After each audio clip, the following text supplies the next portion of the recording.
Maybe the biggest question facing the Cubs this season, what are they going to do about third base, Cody? I feel like it's the time is a flat circle, Luke. We just never know. It's just the amount of times we've talked about third base for the last 3 years of our existence. But it's a problem that they've kind of created themselves. Mm-hmm. They had opportunities to do, hindsight, the Alex Bregman thing. I wasn't totally against not signing him because it was a big deal for an aging player whose numbers seem to be going down. And I didn't want to necessarily block Matt Shaw with that type of contract. But at the same time, it put all the spotlight on Shaw. They basically handed him the job and said, sink or swim, right? Mm-hmm. Well, we all know it's not that easy as a rookie to come up. We've seen what a difference we've seen in the beginning of Pete Crow Armstrong's major league career to now. Shaw's going through that right now. But the backup plan was a Rule 5 guy in Gage Workman who's been DFA'd, 3 hits and 3 errors. And now John Birdie, Nicky Lopez is back. A lot of guys, but I don't know if any of them are somebody you want playing there all day, every day, on a team that's trying to make the playoffs. And that's nothing against those players. I just think they're better role players than they are everyday players. Yeah, before we get too deep, I just want my stance to be that I'm not mad at Matt Shaw for his early season struggles or Gage Workman's 3 errors. Like, I'm not mad at him either. I'm not mad at John Birdie, even though, honestly, John Birdie's probably been the best of the entire trio. And Vidal Brujan's played in 2 games, and he's only started 1. So there's nothing I can even say about him. But who I am mad at is the Cubs because, sure, you don't want to pay Alex Bregman $40 million. Tom. There are other third basemen out there who have perhaps, have a track record of success. That's probably my thing. Now, when they signed Birdie, it was kind of like, okay, maybe he would platoon with Shaw a little bit, and that's basically what it's been. And we thought maybe Turner'd be a little bit of a tiny backup plan. Sure. Because he's played some there. Right. But so far, nothing has really worked, and nothing's really stuck because as of this recording, Turner is hitting well below the Mendoza line. And while Birdie's been nice, he's not a guy that's like you want to play him every day. He's a really good utility player, can play all over the field. But do you want to play him every day? No. The good news about Birdie is at least you're getting something from someone. It's nothing crazy, but it's something. And Shaw's back in Iowa. We both expect him to be back.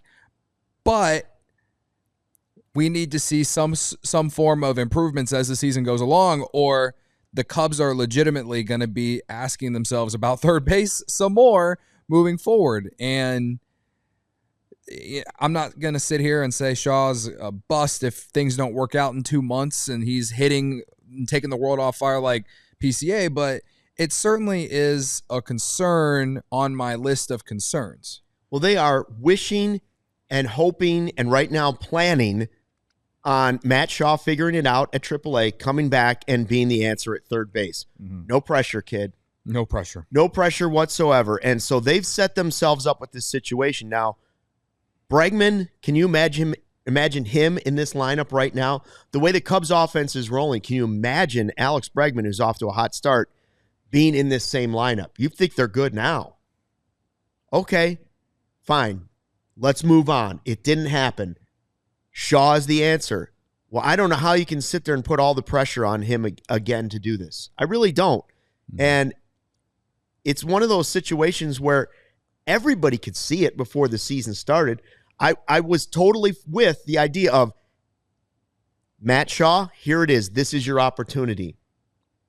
The problem we have is that the backup plan is not nearly good enough. Yeah. And the only reason they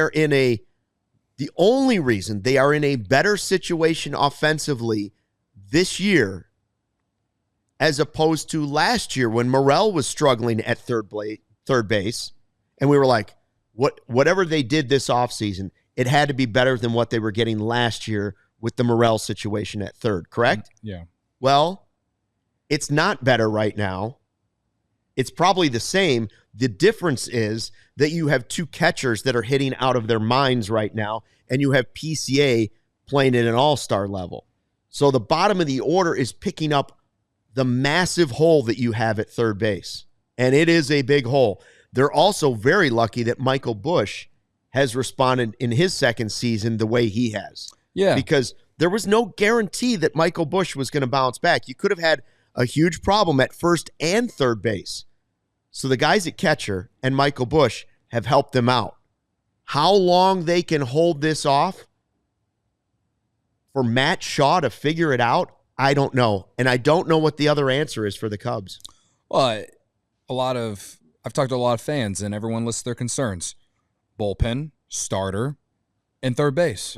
So if we get to the trade deadline and say this team is still playing as well as we've been watching it here in April,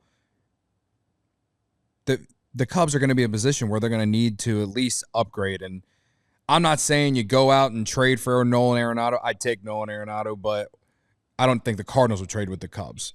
Or maybe Ryan McMahon is a guy from the Rockies who I've kind of gazed about before, right?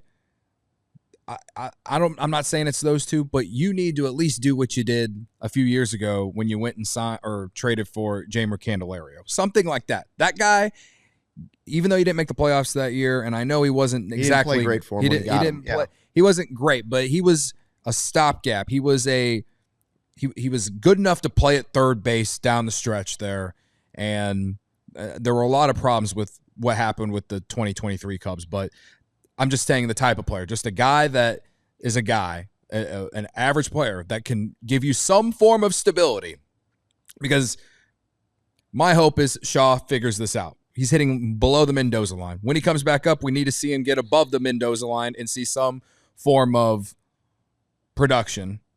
I'm not saying he's got to hit 300. I'm just saying there's got to be some gradual improvements, right? So that's kind of where I'm at, but it's tough to ask for, and it's tough to, assume that those things are going to happen.